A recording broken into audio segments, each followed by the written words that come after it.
Hello everyone, welcome back to little explorers. आज के session में हम डिस्कस करेंगे एनसीईआरटी क्लास 8 हिंदी बसंत भाग 3 चैप्टर नंबर 3 बस की यात्रा के प्रश्नों के उत्तर। सर्वप्रथम आपको इस चैप्टर को रीड करना है और उसके पश्चात आप इस चैप्टर के प्रश्नों के उत्तर को यहाँ से आसानी से समझ सकते हैं और सुन के भी याद रख सकते हैं। चलिए स्टार्ट करते हैं। प्रश्न 1, कारण बताएं। मैंने उस कंपनी के हिस्सेदार की तरफ पहली बार श्रद्धा भाव से देखा। लेखक के मन में हिस्सेदार साहब के लिए श्रद्धा क्यों जग गई? उत्तर, लेखक के मन में बस कंपनी के हिस्सेदार साहब के लिए श्रद्धा इसीलिए जाग गई कि वहाँ टायर की स्थिति से परिचित होने के बावजूद भी बस को चलाने का साहस जुटा रहा था। कंपनी का हिस्सेदार अपनी पुरानी बस की खूब तारीफ कर रहा था। अर्थमोह की वजह से आत्मबलिदान की ऐसी भावना दुर्लभ थी जिसे देखकर लेखक हतप्रभ हो गया और उसके प्रति उनके मन में कंपनी के हिस्सेदार के लिए श्रद्धा भाव उमड़ता है। लेखक को तो उसके साहस और बलिदान की भावना को देखकर ऐसा लग रहा था कि उन्हें किसी क्रांतिकारी आंदोलन का नेता होना चाहिए। प्रश्न 2, लोगों ने सलाह दी कि समझदार आदमी इस शाम वाली बस से सफ़र नहीं करते। लोगों ने यह सलाह क्यों दी? उत्तर, लोगों ने लेखक को यह सलाह इसीलिए दी क्योंकि वे जानते थे कि बस की हालत बहुत ख़राब है। बस का कोई भरोसा नहीं है कि यह कब और कहाँ रुक जाए और इसके ठीक होने की भी संभावना कम है। शाम बीतते ही रात हो जाती है और रास्ते में कहाँ बितानी पड़ जाए कुछ पता नहीं रहता। उनके अनुसार यहाँ बस डाकिन की तरह है। प्रश्न 3, ऐसा जैसे सारी बस ही इंजन है और हम इंजन के भीतर बैठे हैं। लेखक को ऐसा क्यों लगा? उत्तर, ऐसा जैसे सारी बस ही इंजन है और हम इंजन के भीतर बैठे हैं। लेखक को ऐसा इसीलिए लगा क्योंकि जब बस चालक ने इंजन स्टार्ट किया तो उस समय बस के इंजन में कंपन होना चाहिए था, पर यहाँ तो पूरी बस ही झंझनाने लगी। लेखक को ऐसा प्रतीत हुआ कि पूरी बस ही इंजन है, मानो वहाँ बस के भीतर ना बैठकर इंजन के भीतर बैठा हुआ हो। अर्थात इंजन के स्टार्ट होने पर इंजन के पुर्जों की भांति बस के यात्री हिल रहे थे। पूरी बस में कंपन हो रहा था, यहाँ तक कि खिड़कियों के कांच भी पूरे जोर से हिल रहे थे। प्रश्न 4, गजब हो गया, ऐसी बस अपने आप चलती है। लेखक को यहाँ सुनकर हैरानी क्यों हुई? उत्तर, बस की वर्तमान स्थिति देखते हुए इस प्रकार का आश्चर्य व्यक्त करना स्वाभाविक था। देखने से लग ही नहीं रहा था कि बस चलती भी होगी, परंतु जब लेखक ने बस के हिस्सेदार से पूछा तो उसने कहा, चलेगी ही नहीं, अपने आप चलेगी। इस बात को सुनकर लेखक हैरान हो गया। प्रश्न 5, मैं हर पेड़ को अपना दुश्मन समझ रहा था। लेखक पेड़ों को अपना दुश्मन क्यों समझ रहा था? उत्तर, बस की जर्जर अवस्था से लेखक को ऐसा महसूस हो रहा था कि बस की स्टीयरिंग कहीं भी टूट सकती है तथा ब्रेक फेल हो सकता है। ऐसे में लेखक को लग रहा था कि कहीं उसकी बस किसी पेड़ से ना टकरा जाए। एक पेड़ निकल जाने पर वहाँ दूसरे पेड़ का इंतजार करता था कि बस कहीं इस पेड़ से ना टकरा जाए।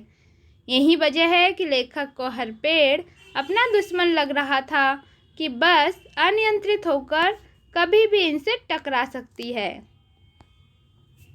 प्रश्न 6, सविनय अवज्ञा आंदोलन किसके नेतृत्व में किस उद्देश्य से तथा कब हुआ था? इतिहास की उपलब्ध पुस्तकों के आधार पर लिखिए।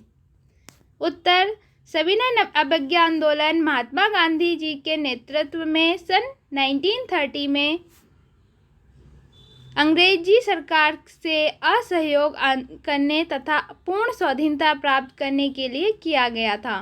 भारतीय समाज वैसे ही गरीबी में दिन बिता रहा था। वे मुश्किल से नमक रोटी खाकर गुजारा कर रहे थे। अंग्रेजी सरकार ने नमक पर भी टैक्स लगा दिया। तब इससे नाराज होकर गांधी जी ने 12 मार्च 1930 को दांडी मार्च करके नमक कानून को तोड़ा। प्रश्न 7, सविनय अवज्ञा का उपयोग व्यंग्यकार के किस रूप में किया है, लिखिए। उत्तर, सविनय अवज्ञा आंदोलन 1930 में सरकारी आदेशों का पालन न करने के लिए किया था। इसमें अंग्रेजी सरकार के साथ सहयोग न करने की भावना थी। लेखक ने सविनय अवज्ञा का उपयोग बस के संदर्भ में किया है।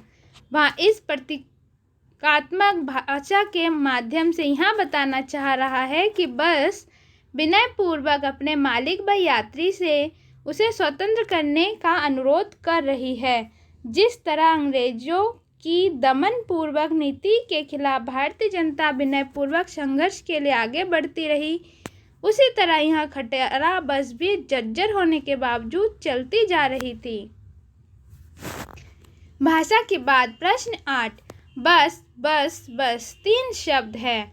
इसमें बस सवारी के अर्थ में, वश अधीनता के अर्थ में और बस पर्याप्त काफी के अर्थ में प्रयुक्त होता है। जैसे बस से चलना होगा, मेरे वश में नहीं है, अब बस करो। उपयुक्त वाक्यों के समान वश और बस शब्दों से 2-2 वाक्य बनाइए। उत्तर, बस सवारी के अर्थ में, तुम्हारी देरी के कारण मेरी बस निकल गई। अगला, जब तक बस नहीं आती यहीं खड़े रहो। वश अधीनता के अर्थ में, पहला, आजकल के बच्चों को समझाना सबके वश की बात नहीं। अगला, भगवान की करनी मनुष्य के वश में नहीं। बस सिर्फ मात्र के अर्थ में, पहला, बस करो कितना खाओगे। अगला, बस करो इतना काफ़ी है। प्रश्न 9, हम 5 मित्रों ने तय किया कि शाम 4 बजे की बस से चले। पन्ना से इसी कंपनी की बस सतना के लिए घंटे भर बाद मिलती है। ऊपर दिए गए वाक्यों में ने की से आदि वाक्यों के 2 शब्दों के बीच संबंध स्थापित कर रहे हैं। ऐसे शब्दों को कारक कहते हैं। इसी तरह 2 वाक्यों को एक साथ जोड़ने के लिए की का प्रयोग होता है। कहानी में से दोनों प्रकार के 4 वाक्यों को चुनिए। उत्तर, कारक शब्द से निर्मित वाक्य। यहाँ समझ में नहीं आता कि सीट पर हम बैठे हैं या सीट हम पर बैठी है। अगला, नई नवेली बसों से ज़्यादा विश्वसनीय है। तीसरा, यह बस पूजा के योग्य थी। चौथा, बस कंपनी के एक हिस्सेदार भी उसी बस में जा रहे थे।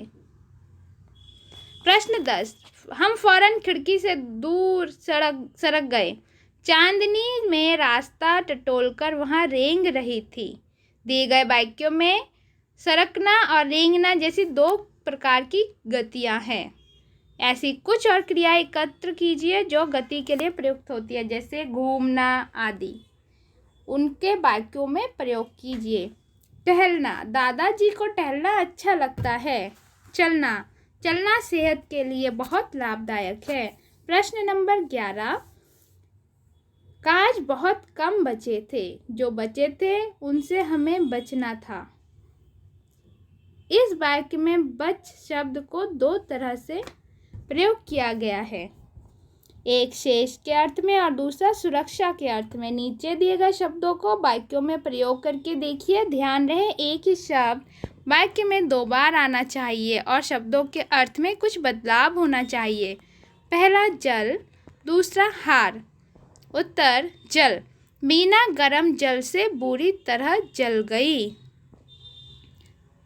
ख, हार। यहाँ प्रतियोगिता के इस पड़ाव में जिसकी जीत होगी उसे मोतियों का हार मिलेगा और जिसकी हार होगी वह प्रतियोगिता से बाहर हो जाएगा। प्रश्न नंबर 12, बोलचाल में प्रचलित अंग्रेजी शब्द फर्स्ट क्लास में 2 शब्द है, फर्स्ट और क्लास। यहाँ क्लास का विशेषण है फर्स्ट। चूँकि फर्स्ट संख्या है, फर्स्ट क्लास संख्यावाचक विशेषण का उदाहरण है। महान आदमी में किसी आदमी की विशेषता है महान। यहाँ गुणवाचक विशेषण है, संख्यावाचक विशेषण और गुणवाचक विशेषण के दो उदाहरण खोज कर लिखिए।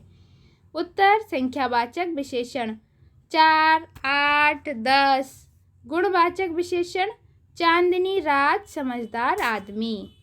उम्मीद करती हूँ ये सेशन आपके लिए हेल्पफुल रहेगा। Thank you for watching. Do like, share and subscribe for upcoming videos. Do subscribe, stay connected with Little Explorers. Thank you so much.